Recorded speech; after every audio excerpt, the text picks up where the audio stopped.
지수가 하락을 하면 조정받는 종목들은 계속 더 조정을 받게 돼가 있습니다. 그게 시장의 이치인데 시장의 흐름을 봐라. 장세를 보고 패턴을 찾아서 매매를 해야 된다. 아니면 강한 종목에서 매매해야 된다라고 항상 말씀을 드리지만 개인 투자자들 입장에서는 기존에 가지고 있는 종목들이 계속 흘러내리면 이걸 대응을 하지를 못해요. 물렸다가 또 보유하고 있으면 반등이 또 나오는 경우도 있으니까 그런 학습 효과 때문에 계속 종목을 보유를 하고 있습니다. 지금 같은 장세에서는 하락하는 종목들은 계속 하락할 수밖에 없어요. 현 시장에서 매매를 하려면 강한 종목으로 가야 됩니다. 연휴를 앞두고 있는 장이고요. FOMC 이벤트가 남아있고요. 시장의 수급이 많이 빠져나가고 있습니다. 약한 종목들은 계속 약할 수밖에 없고 그러면 강한 종목들, 센 종목들 위주로 매매를 하면 그나마 수익률이 나오는데 조정받는 종목들은 여기가 저점이다 여기가 저점이다라고 들어가면 계속 하락할 수밖에 없습니다. 결국 이런 종목들은 이미 시세를 한번 주고 나오는 종목들이기 때문에 계속 주가가 빠질 수밖에 없어요. 손절매 매물도 나오고 차익 매물도 나오고 계속 해서 매도세가 계속 이어지고 있다는 거. 이렇게 코스닥 지수를 보게 되면 간당간당거리고 있습니다. 하단 밴드를 깨고 내려올 것 같은 흐름을 보이고 있죠. 지금까지 계속 시장이 안 좋다라고 할 때 이 구간을 다 지수가 하락이 나왔어요. 그럼 지금 이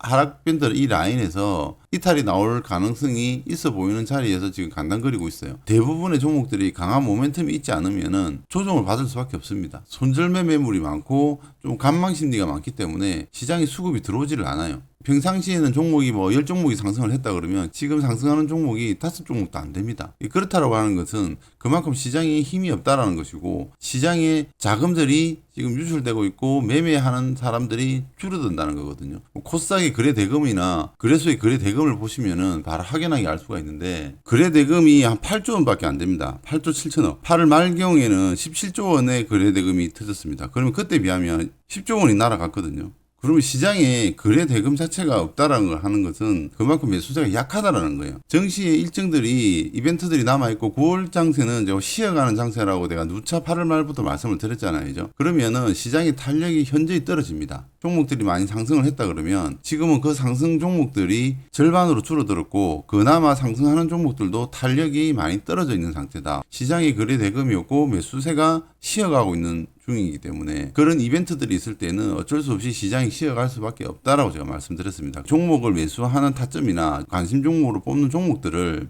그러니까 더 세밀하고 더 강한 종목으로 매매를 해야 됩니다. 단기 눌림을 하더라도 5일선 위의 종목, 5일선 위에 있는 종목들 위에서 놀아야 됩니다. 지금처럼 5일선을 이탈하고 20일선 이탈하고 60일선 이탈하고 내려가는 종목이 반등 나올 거다라고 생각을 하고 여기서 주가매수 하시는 분들은 정말 잘못된 매매를 하고 있는 거예요. 그리고 이런 종목들을 보고 있으니까 여러분들이 체감지수가 안 좋고 시장보다 더 많은 하락을 보이는 거예요. 21선과 60일선 이런 것들이 이미 기준선과 생명선이 이탈했기 때문에 이런 종목들은 당분간 쳐다보면 안 됩니다. 지금 최근의 패턴들이 제가 H1, H2, H3라고 말씀드렸잖아요. 그런 강한 종목들 5일선 위에서 이런 식으로 조정받는 패턴들이 지금 상승을 많이 보이고 있거든요. 유신이라는 종목들도 상승 이후에 이틀 동안 눌림 주고 오늘도 5일선 위에서 강하게 상승이 나온 흐름이 나옵니다. 그럼 지금 여러분들이 가지고 있는 종목들 약하다라고 생각하고 가지고 있는 종목들은 어떤 형태를 보이고 있는지 어떤 패턴을 보이고 있는지를 한번 보세요. 하락이 나와서 21선과 60일선 이탈을 하고 내려가는 종목들은 다시 회복하려면 장세가 돌아와줘야 됩니다. 가격 조정을 많이 받고 있는 종목들은 바로 V자로 상승하는 게 아니라 가격 조정이나 기간 조정이 나와야 됩니다. 기간 조정을 거친 다음에 다시 상승이 나오는 부분이기 때문에 가격 조정을 주더라도 5일선 위에서 조정을 받는 횡보하는 조정을 받는 이런 종목들을 여러분들이 찾아서 매매를 하셔야 이런 상승들을 잡을 수가 있거든요.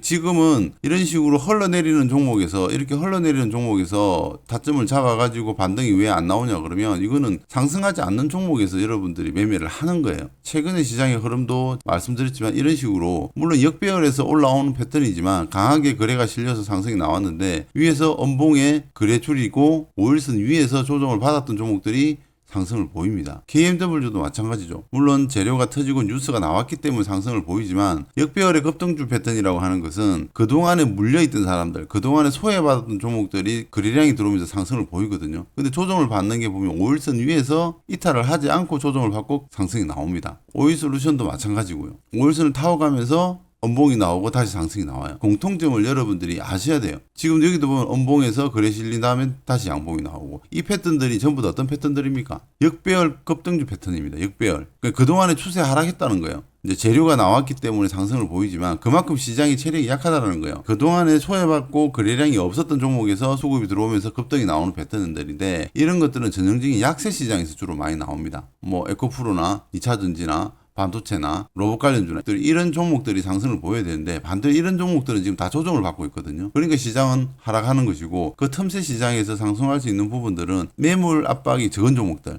그동안에 긴 시간 동안 조정을 받았던 종목들, 긴 시간에 조정을 받았다는 것은 역배열이죠. 역배열로 접어들어서 그동안에 소외를 받았던 종목들이 손절할 사람들은 다 손절이 나왔고 재료가 나오면서 급등하는 패턴들이 지금 나오고 있다 시장에서는. 그래서 기존에 여러분들이 매매했던 스타일과 패턴들과 좀 달리 적용을 해야 된다라는 부분입니다. 이 이야기를 제가 계속 말씀을 드렸고 지금 9월 달에는 추석 연휴 앞에는 시장이 약세 흐름을 보일 수밖에 없다. 그래서 종목은 조금 선별적으로 타이트하게 가져가야 되는 게 맞습니다. 종목을 많이 가지고 있으면 가지고 있는 만큼 손실률이 커질 거예요. 여러분들이 계좌가 하루하루가 점점 마이너스율이 커지고 있을 거예요. 지금은 시장에서 약간 한 발 물러서서 기다리는 것도 하나의 방법이고 단기 매매가 가능하신 분들은 5일선 위에서 조정을 받는 종목들 위주로 매매를 하셔라. 강하게 치고 나오고 5일선 이탈하고 나오는 종목들은 사실상 힘을 못 씁니다. 이게 시장의 지금 패턴이에요. 이 부분 알고 여러분들이 종목 선정을 해야 됩니다. 물론 5일선 위에 있는 종목들이 대부분 재료가 나오는 종목들입니다. 그동안에 긴 시간 동안 소외를 받고 상승이 나오는 흐름을 보이고 있거든요. 걔네들이 지금 어떤 패턴이냐 지금 보고 계시는 5일선을 안착 5일선 위에서 엄봉 조정을 받는 이런 패턴들이 지금 나오고 있는 거예요. 여기도 마찬가지고 여기도 마찬가지고 유행을 탄다. 역배열 급등주 패턴에서 상승이 나오기 때문에 이들 종목에서 여러분들이 매매를 하신다면 그나마 승률을 좀 가져갈 수 있다라고 저는 봅니다. 지금 한 5종목 보여드렸잖아요. 이 엄봉에 대한 흐름을 잘 판단을 해보세요. 그러면은 시장이 힌트가 된다. 그리고 이렇게 흘러내리는 종목들 이런 식으로 흘러내리는 종목들은 무한정으로 흘러내립니다. 지금은 브레이크가 없이 흘러내려요. 그렇다고 해서 장대 연봉으로 빠지는 게 아니라 단봉으로 계속 조금 하루에 3%에서 5%씩 쭉쭉쭉 흘러내립니다. 졸졸졸 흘러내리기 때문에 이런 종목들을 찾지 잘못하고 들고 있으면은 순식간에 2, 3일 들고 있으면 10%에서 15% 손실이 나와버려요. 지금 현재 시장의 흐름이 그렇다라는 걸 아시고 뭐 손절을 하시거나 아니면 최소한 물타기는 하지 마셔라. 점으로 내려왔다고 해서 계속 매수 하면 약한 종목에 내 자금이 다 물려버리기 때문에 다른 걸 할 수가 없습니다. 이렇게 강하게 상승하는 종목들을 매매를 하지를 못해요. 지금 시장의 패턴들은 딱 이게 정답이다라고 말씀드릴 수는 없지만 그래도 어느 정도 시장에 강하게 보여주는 종목들은 역배열 상황에서 5일선 위에 있는 종목들, 엄봉 조정받는 패턴들 이런 종목들이 상대적으로 매물 압박을 적게 받고 지금 상승을 보이고 있는 중이다 라고 패턴을 보시고요. 이런 종목들을 뉴스를 확인하고 매매에 동참을 하시면은 그나마 덜 손실을 볼 수 있다. 수익도 가능하고요. 근데 지금 이런 생각을 하지 않고 그냥 매수하고 기존에 하던 방식대로 계속 하다 보면 계속해서 손실이 늘어납니다. 그런 부분들을 인지하시고 매매에 좀 동참을 했으면 좋겠고 지금 추석 연휴가 얼마 안 남았습니다. 아마 계속해서 약세 흐름이 나올 겁니다. 그래서 지금은 적극적으로 매매하는 것보다는 간망 또는 한 박자 쉬어간다라는 의미로 매매하시고 단기 매매는 물론 상관이 없습니다. 지금 시장에 큰 자금을 베팅하는 사람들은 이미 다 휴가 갈 준비를 하거나 휴가를 갔거나 시장에서 한 발 물러서 있기 때문에 무조건 기존에 내가 하던 방식대로만 매매하지 마시고 흐름들을 잘 찾아가면서 여러분들이 매매를 하시면은 시장이 좀 도움이 될 것 같습니다. 자, 오늘 여기까지 하도록 하겠습니다.